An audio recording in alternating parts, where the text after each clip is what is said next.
Sorry. Welcome back. We're joined today by Seyed Mohammed Marandi, a professor at Tehran University and a former advisor to Iran's nuclear negotiation team. So thank you for coming back on the program. Thank you very much for inviting me, Glenn. It's always a great honor being on your show. Well, last we spoke, you were in Islamabad for the negotiations, which we now know failed. It's at that point when you spoke, it was still unclear what exactly had transpired. So I was wondering, given the significance of the negotiations breaking down in terms of possibly restarting the war, what do we know about what happened in Islamabad? Well, before we went, I met people in the delegation at the airport, and also on the plane we spoke, and in the hotel before the negotiations we had different conversations.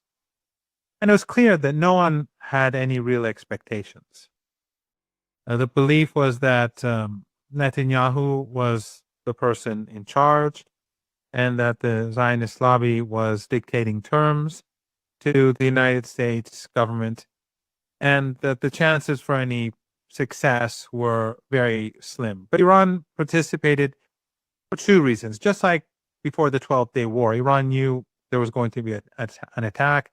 Just like before this war, Iran knew there would be attack, but it negotiated both to see if Trump wanted an off-ramp and all, but more importantly, to make sure that people across the world and Iranians recognize that Iran was attempting to resolve the situation so that no one could later blame Iran for not negotiating and thus causing or being also responsible for war. The same logic applied for this trip. They believed that the United States did not have the will to make this successful negotiating process, but also Iran wants to make sure that everyone knew that we are willing to resolve the problem if the Americans are reasonable. So there were low expectations. When the negotiations took place, from my understanding, during the day, there was progress on different issues. But near the end of the day, the United States suddenly shifted position and took a very hard line, especially with regards to the nuclear program and the enriched uranium that Iran has, and the status of the Strait of Hormuz. So when the talks broke, it was expected that the following morning there would be further talks. Then later we saw Vance walk away, claim Iran wants to build a nuclear weapon, which of course Joe Kent in his resignation letter, being the highest ranking counterintelligence officer in the United States and a Trump appointee, rejected. So obviously he wasn't telling the truth. And also saying that Iran didn't accept our demands. So, of course, Iran won't accept demands. Iran wasn't the side that lost the war. And those demands violate Iran's sovereignty anyway. But I think what came out from the negotiations was clear for the Iranians, that Vance had no mandate. Because Dr. Ghalibaf, the Speaker of Parliament, who's also an associate professor at my university, he had extensive conversation with Ayatollah Khamenei, Seyed Khamenei, and he had a mandate. He negotiated. He did not call Tehran during the talks, but Vance was constantly on the phone. And one of the people who he spoke to was Netanyahu. And as we know, Netanyahu himself said that Vance reports to me, and so do other American officials. Every day they report to me, which I find extraordinary, that he can talk like this and no one in the United States and the U.S. media or the U.S. government show any outrage. Basically, Netanyahu is saying, I'm the boss. And so it's clear that Netanyahu will not allow an agreement to be achieved, and thus he is pushing the world towards a great economic catastrophe. And we also saw that when the ceasefire was agreed upon, because Lebanon was a part of the ceasefire. So Netanyahu, the and Trump conspired to wreck the ceasefire. And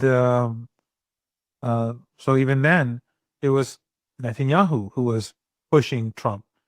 And that's what forced Iran not to abide by its commitments. As soon as Netanyahu made it clear that they would not abide by the ceasefire in Lebanon, Iran continued to block those extra ships that were supposed to be going through the Strait of Hormuz as a result of the ceasefire agreement. So Netanyahu, for the last few days since the ceasefire, he's been impeding any easing of the global economic crisis, and he's making it worse faster. And then now, of course, by imposing the blockade himself, Trump is quickening the pace of global economic collapse. So this is basically where we are. By the way, when we flew back, as we discussed last time, after the Washington Post piece, the opinion piece, where it was advocating that they murder that the United States and the Israelis murder the negotiators, we of course all thought that the chances that our plane would be shot down were very high. So the Iranians flew us basically into Iran, but immediately landed near the Afghanistan and Turkmenistan border in the city of Mashhad, a very second largest Iranian city. And from there, we drove to Tehran, which is about 1,000. Well, I took a train, but some drove, some took cars, some took buses, and I and others took a train. It's about I guess 1,000 kilometers roughly. So we came by land, but it's quite extraordinary that the Washington Post, U.S. media, the Fifth Estate would now be advocating crimes against humanity in this way, competing with the most ugly of the Zionist, killers in politics. But that's where we are today. So also the ceasefire isn't really working, and but nonetheless, there's discussions now or talk about extending it. On the other hand, Trump is saying he doesn't necessarily want it extended, so it's hard to say what is happening. But we also have the U.S. blockade now, as you said, on Iranian ports, which can't help but to think that a key target of this would be China, given that the vast majority of this oil would be heading to China. How successful is the blockade so far, though, on Iran? And what do you think? How durable is it in terms of and the consequences it will have? It's hard to say because the blockade has only just begun. I think it'll take a couple more days to figure out what's happening. I think that it's going to make the global economic crisis worse, and it's going to turn more countries against the United States because, for example, as you rightly point out, the Chinese are very angry. The Americans are basically dictating terms to China and saying that you cannot have oil and that you cannot do trade and that you're not allowed to enter this part of the world. And we've already seen that happen in Venezuela. And now it's clear that the Americans want to strangle the Chinese through controlling the means of energy. But it's a double-edged sword because simultaneously he's intensifying the global economic crisis. And for U.S. allies who are much more vulnerable than China, this is going to be catastrophic, and the catastrophe is going to happen earlier, sooner, quicker, because now nothing, or at least the plan is to have nothing leave the Strait of Hormuz. Iranians have also, by the way, as I'm sure you know, said that they will, if this blockade continues, they'll start striking ships in the Red Sea, and they'll block the Red Sea and the Gulf of Oman. That will make things even worse because the Saudis are now exporting, I guess, roughly 4 million barrels a day from the Red Sea. And of course, trade goes through the Red Sea. But in addition to that, as the Iranians escalate and as the world goes towards crisis, the Iranians don't have a shortage of money right now because the Iranians have been putting aside a lot of money during the last few years, especially in gold.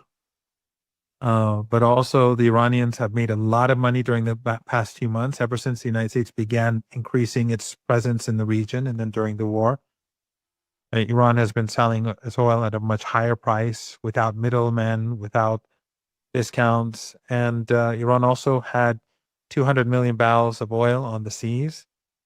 And it sold about half of it now. And it still has another 100 million barrels, which it will probably sell within a few weeks. And that's a huge amount of money. That's itself, I guess, 2 months of Iranian exports of oil. So, but it does indicate how little oil is left on the market. Extra oil is all disappearing.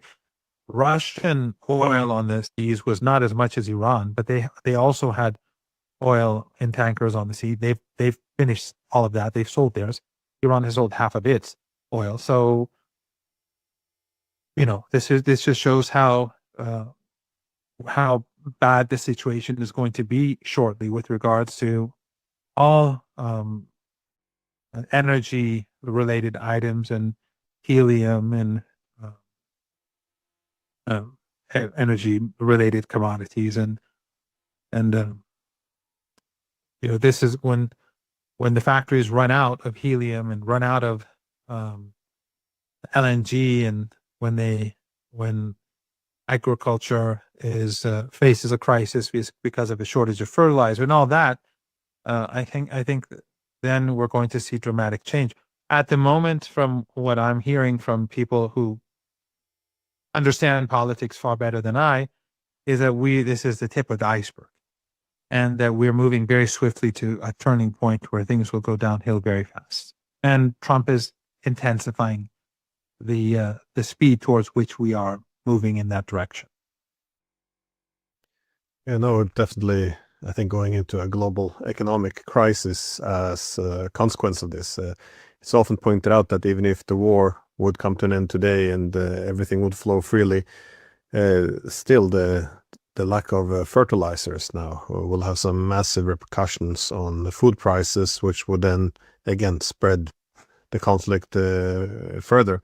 But besides the economic aspect, what do you see the possibility now of the United States going back into the same high intensity war against Iran? Or because I wasn't sure how to interpret the blockade. On one hand, it looks like it could be an effort of escalation control. We put a blockade on your ports, you don't respond, and it could be more favorable to the high intensity conflict where the Americans might be running out of interceptor missiles and losing a lot of planes.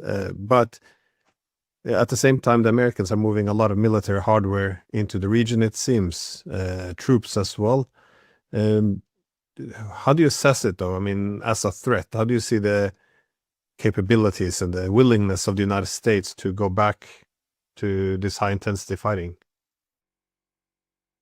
Well, the Iranians are expecting a major assault, and they are preparing day and night. And they too, like the Americans and the Israelis, are rearming and reorganizing and preparing defenses and preparing offensive capabilities. So Iran does not, doesn't see the negotiations as necessarily serious at all, and that most probably the Americans are buying time. The Iranians are naive, as I said before. Before the 12-day war, many thought Iran was caught off guard. Iran wasn't caught off guard. Iran had to negotiate for the sake of its own, so that its own people, first and foremost, would see that we tried. Because if we did not negotiate and the U.S. would assault, Western media, which like the Washington Post, which is right now calling for the assassination of negotiators, they would be the first to say, well, if the Iranians had negotiated, we wouldn't be where we are. They're never going to blame the aggressor. They're going to blame the victim. And then a part of Iranian, global public opinion would be affected, but most importantly, Iranian public opinion, part of it would be affected if we want to make sure everyone is on board. And that was true about the 40-day war, the Ramadan war. And that's true now. So the Iranians are going to definitely continue engaging with negotiators, but Iran's not naive. And as we saw, when the Israeli regime began hammering Lebanon, Iran cut off, it stopped its side of the bargain. It said, well, nothing is going to leave the Strait. What we promised to do to increase the number of ships going through the Strait of Hormuz, that stops.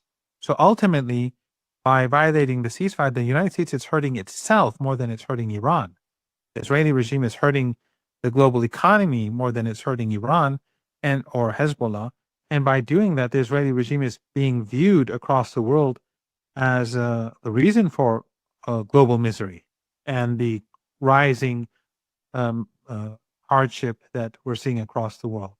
So after 2.5 years of genocide and now genocide in Lebanon, they're going to be blamed across the world. So Iran wants to make sure that it is seen as trying to solve the problem and that people see that it is Netanyahu and Zionism that is pushing the world towards economic catastrophe. So Iran is preparing itself for war. But every day that goes by where we have a ceasefire, this is putting more pressure on Trump because the global economic crisis is approaching. Now, we don't believe that Trump will disobey Zionists. The Zionists, they're the ones in charge.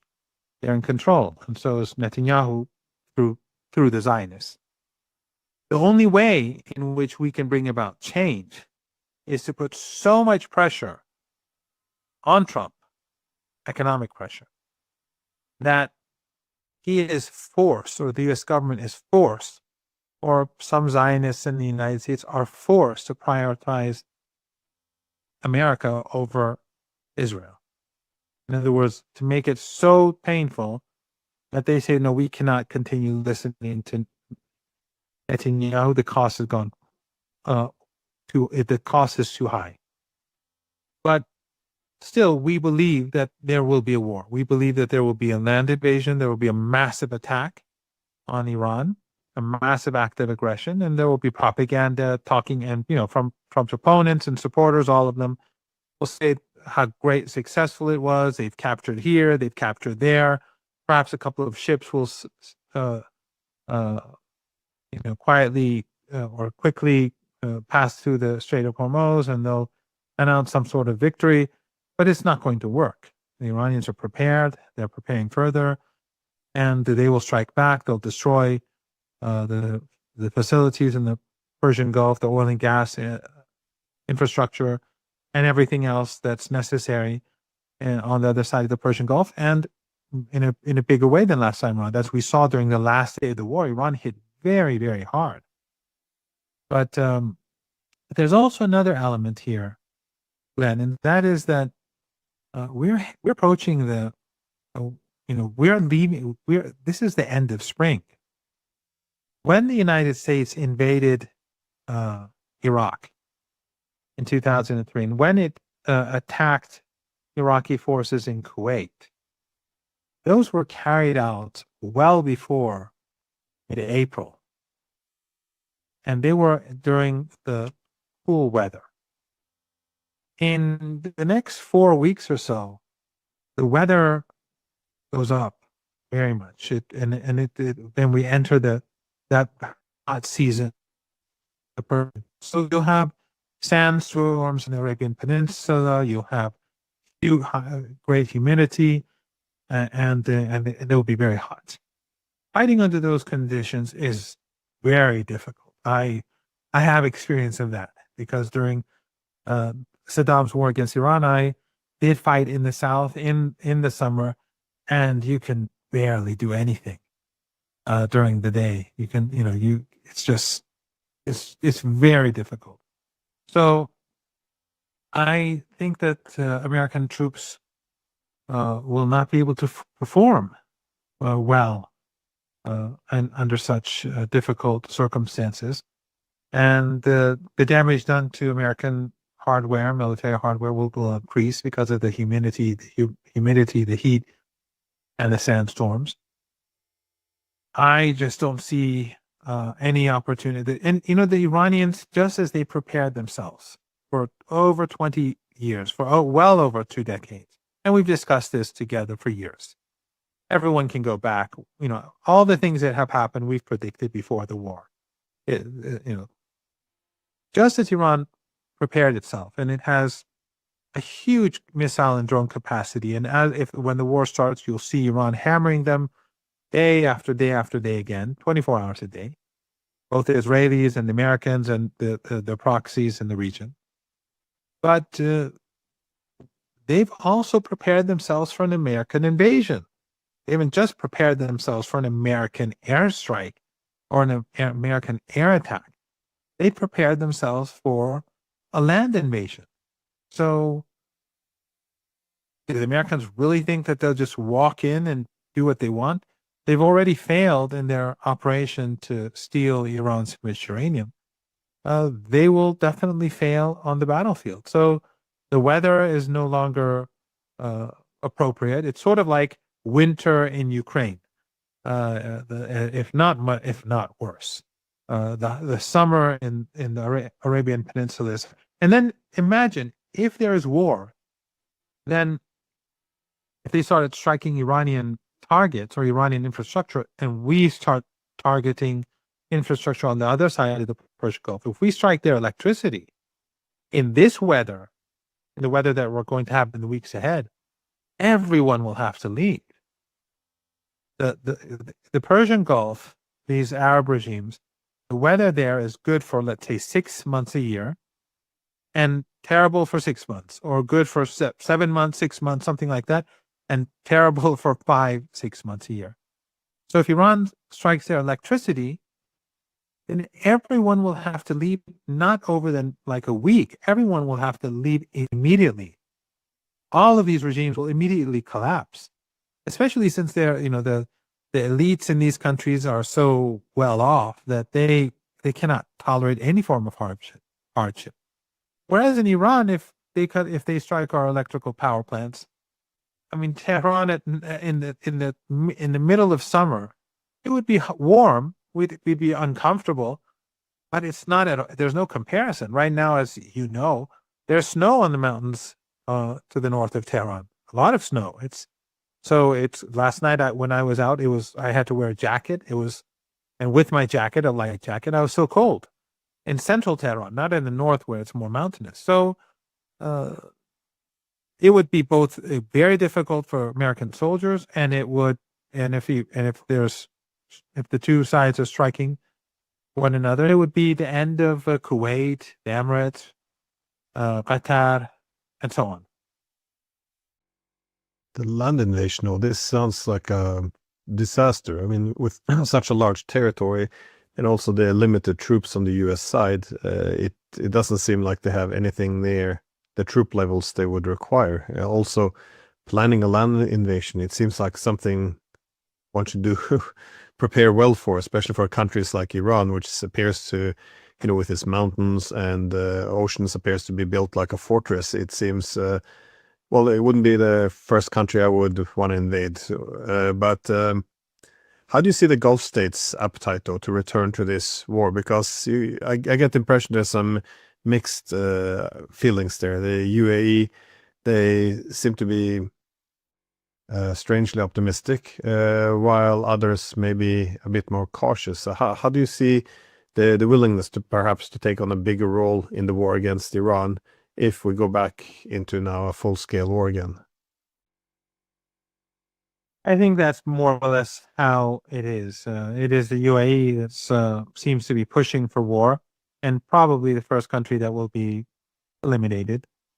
And the others are increasingly worried about the situation, including Saudi Arabia. But as I said, the Iranians, if there's war, that would mean that like forget the UAE, just it'll be finished. If Iran's infrastructure is destroyed, it'll be difficult. But if UAE's infrastructure is destroyed, it'll be the end.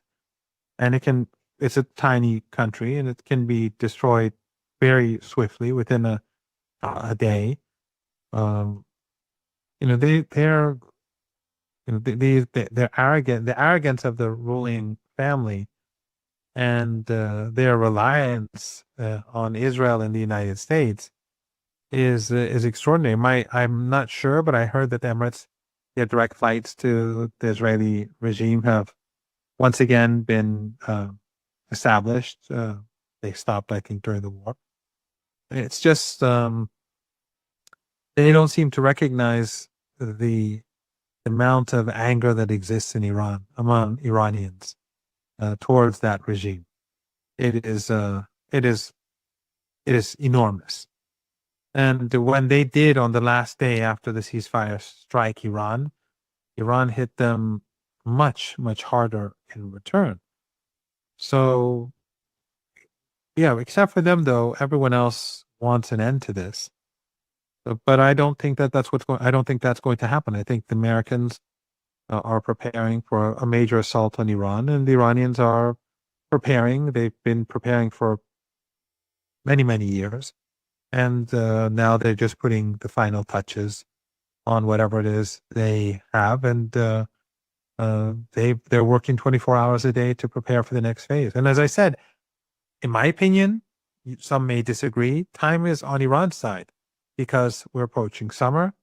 It makes those regimes more vulnerable. It makes life for American soldiers more difficult. But the global economy is a ticking time bomb. And every day that the Strait of Hormuz is closed, it intensifies the crisis. Countries put more pressure on Trump. Internal politicians in the United States, American people, put more pressure on the Trump regime, and the possibility that U.S. national interests, which are completely at odds with Zionist interests, I consider the Israeli regime to be the enemy of the American people. But the divergence will become so great. This is the calculation here, that it will become so great that the elites which are bound to Israel will have to make a decision to pursue a different route. This is the last question. What do you think a victory could look like? Because both Iran, it's what it wants to achieve is essentially to push back the heavy military, the American military presence, which has been built up quite powerfully, and all the economic architecture built up with it. And it's a difficult thing to achieve. Also, given that the Americans aren't, I can't imagine they were going down, without, possibly even using a nuclear weapon if they have too great of a humiliation. Meanwhile, it's not clear. Well, I think the U.S. victory would be, I guess, defined by regime change and balkanizing Syria, perhaps not balkanizing Iran. Right. Yeah, sorry. But how do you see this, though? What would the victory look like? Well, it depends. I mean, ultimately, victory, the final victory would be ending this ethno-supremacism in Palestine, ending the genocide, in Lebanon too. The Israelis are slaughtering families day and night out of rage and anger that the resistance is effective. So they take it out on women and children. But that would be the real victory. But at this stage, I think what Iran would define as victory is the United States backing down and the Iranians preserving their rights, and Iran's allies in the region having protection, no longer being attacked. Long-term ceasefire, let's say. But But also, I think that the Iranians' victory will mean that Iran controls the Strait of Hormuz permanently. And it didn't have to be this way. Iran had ambition to control the Strait of Hormuz. But the Americans started this war, and its proxies in the region, Qatar, the Emirates, Saudi Arabia, Bahrain, and Kuwait, were all involved. Jordan, were all involved. And so that's the price they pay. So the Iranians, in order to make sure that this never happens again, this war of aggression never happens again, it believes it has to control the Strait of Hormuz, and also to receive compensation. This is a means of doing it. So sovereignty, the Strait of Hormuz, and peace and quiet for its allies across the region. Iran didn't start the war. Iran at no stage escalated. Even now that Iran said it's going to, if this siege on the Strait of Hormuz continues, it will respond by blocking the Red Sea and Bab al-Mandab and the Sea of Oman. This is, Iran is saying this and plans to do it in response to the U.S. siege. And Iran refraining from allowing more ships to leave pass through the Strait of Hormuz and leave the Persian Gulf is in response to the violation of the ceasefire agreement, where the Israelis have been slaughtering the people of Lebanon in violation of the agreement. And during the war itself, it was always the escalation began on the American side, the Israeli side, and then Iran would retaliate. So Iran struck, let's say, energy infrastructure in the Persian Gulf, oil and gas, after Iran's infrastructure was targeted. So, Iran doesn't want this, but ultimately I think that a victory would mean sovereignty, control over the Strait of Hormuz, and peace for people in Lebanon, Gaza, Iraq, and Yemen. Well, it seems like a big ask, but if you look at the shift in the world order, the one that was organized for the past decades around the US hegemony, and how it's rapidly shifting towards a multipolar system, it's not as if the world isn't changing at an incredible rate already. So it looks as if Iran's going to probably exit this war in a stronger position. I know there's been a lot of deaths and destruction in Iran, but the wider distribution of power, the geopolitics of it appears to be possibly coming in Iran's favor. If so, this would go down as one of America's worst wars, greatest disasters, compared to Iraq or Afghanistan or Libya or any of the other. That this is this is going to be a massive disaster, it seems, for the empire. But perhaps if it incentivizes the US to instead focus on rebuilding the republic instead of the empire, perhaps everyone benefits at the end. So absolutely, absolutely. I mean, if someone actually came and said that I really want to be American first, I think the entire world would welcome that. Well, thank you for taking the time and sharing your insights. Thank you for having me, Glenn.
बाप ने चला करा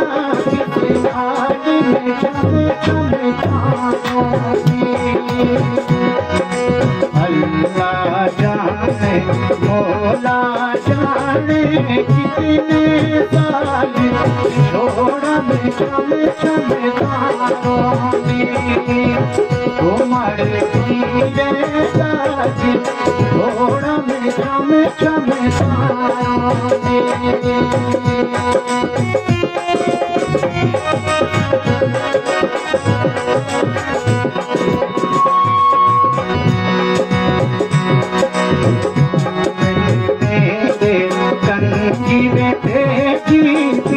सोने दिया तारा वो पीछे पर बाबुल बने बने देवे में मार में चमे चमे अल्लाह जाने मौला जाने कितने साल छोड़ा में चमे चमे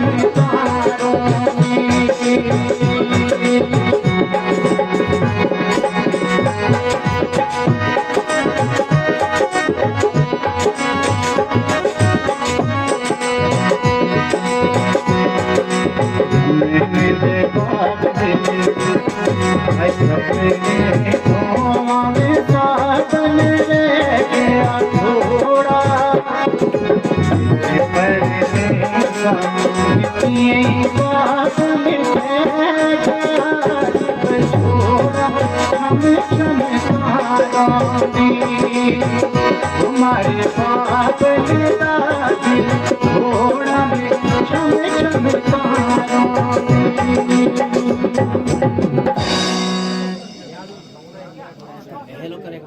hello hello hello hello hello hello check check hello hello hello hello hello hello hello check hello hello hello hello hello hello hello hello काट रुको hello hello check hello hello hello उठी hello hello hello hello check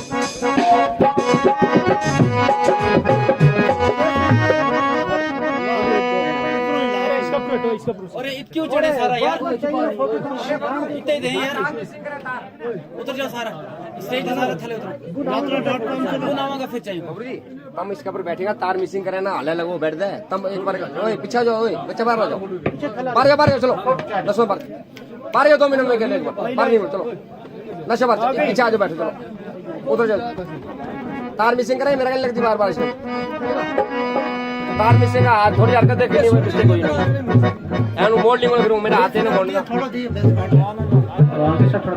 थोड़ा ना इसको base